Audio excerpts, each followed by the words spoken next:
Alright, hello everyone and welcome back to the ABC Zoo. We are now on letter R, so what we're doing today is making an exhibit for some rhinos, and more specifically some black rhinoceros. So, rhinos were by far the most requested animal when I asked for suggestions in the last video in the series, which was... What did we do on that one anyway? Oh, puffins, that's right. And if you haven't seen already, you should go over to AnimalGenius's channel and check out his video he did for, oh? No, it'd be Q. Yeah, Q. Yeah, what did he do for Q? Oh, it was, I can't remember the name of it. Some little marsupial thing.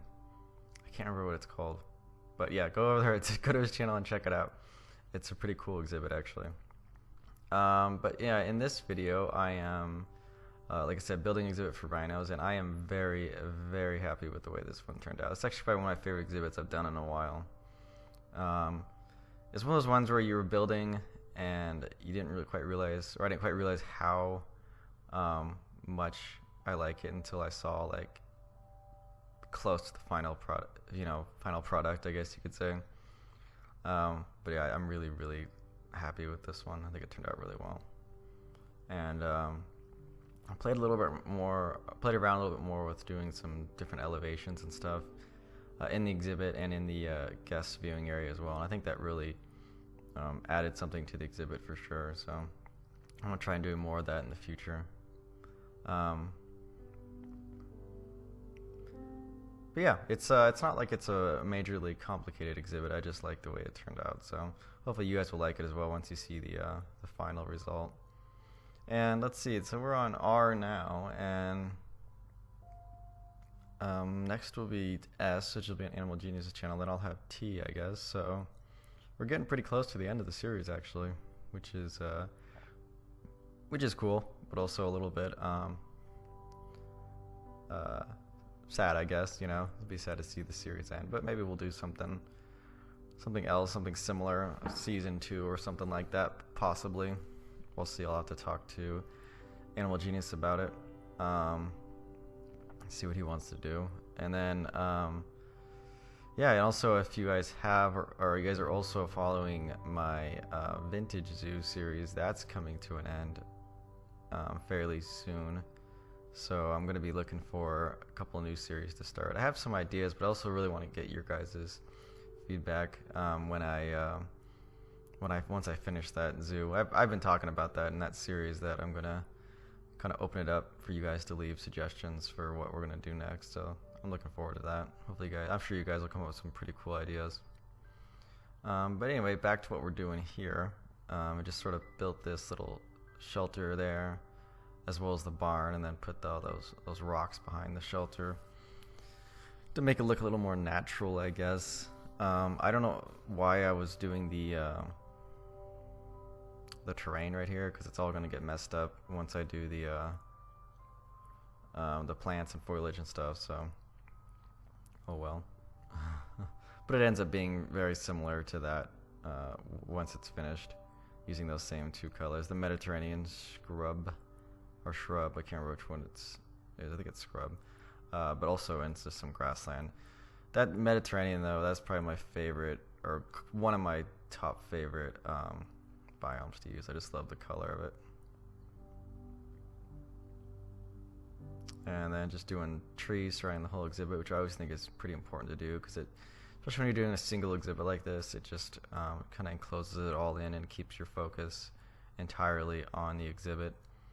It just creates like a natural barrier that I think is really important. So I always try to make sure I do that.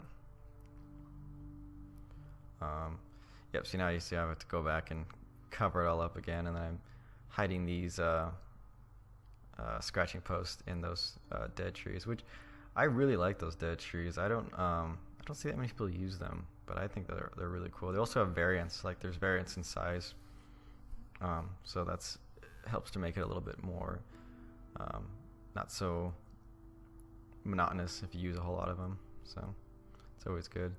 And then now I'm just sort of going to detail the guest area a little bit. There's not too much to it, but just wanted to put down some benches, and obviously the donation boxes are important.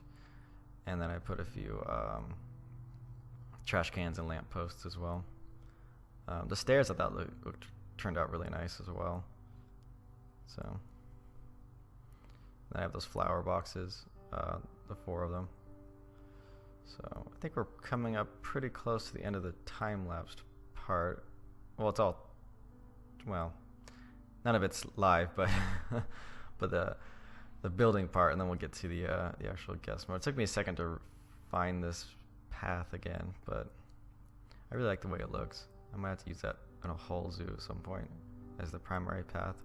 But yeah, now we're doing the actual like walkthrough part, and it's like it just something about it. I just love the way it looks when you come out here, have this sort of open area, and then you can walk down there and really get right up close to the rhinos. And I think it turned out looking pretty realistic as well. So, and yeah, you turn, like first I was showing you the whole area, and then you can just come right here, get right up close.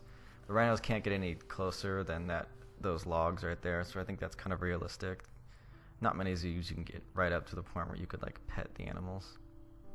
It doesn't really happen that often, from my experience anyways.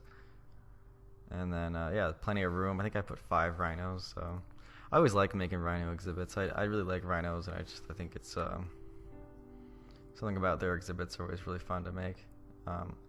Something always a little sad about making rhinos exhibits as well, though, to me, because you're always just kind of reminded of how critically endangered they are. So it's a bummer, but it is what it is. So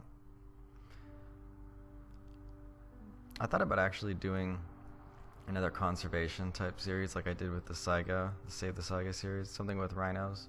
I'm not quite sure how I'd want to do it, though. I'd want to do it a little bit differently than I did that series.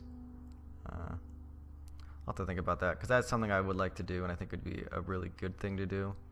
I just don't have a solid idea of what or what direction I'd go with in doing that. So maybe if you guys have some thoughts, you could let me know. But if I did another one, I'm pretty sure I'd go with rhinos.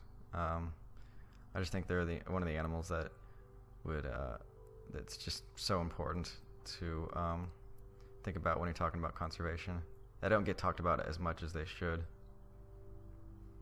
considering how endangered they are. So, but yeah, now we're actually inside the exhibit. We're just gonna do a quick walkthrough around it, and then that'll pretty much be the end of this video here. We're getting close to the end of the footage, so I'll take this time to remind you guys to go over to AnimalGenius' channel, check out his videos in this series, as well as just other videos on his channel, because he's got a lot of Zoo Tycoon content. And you can go ahead and leave your suggestions in the comment section for what animal to do next, which like I said is T, I think, for me.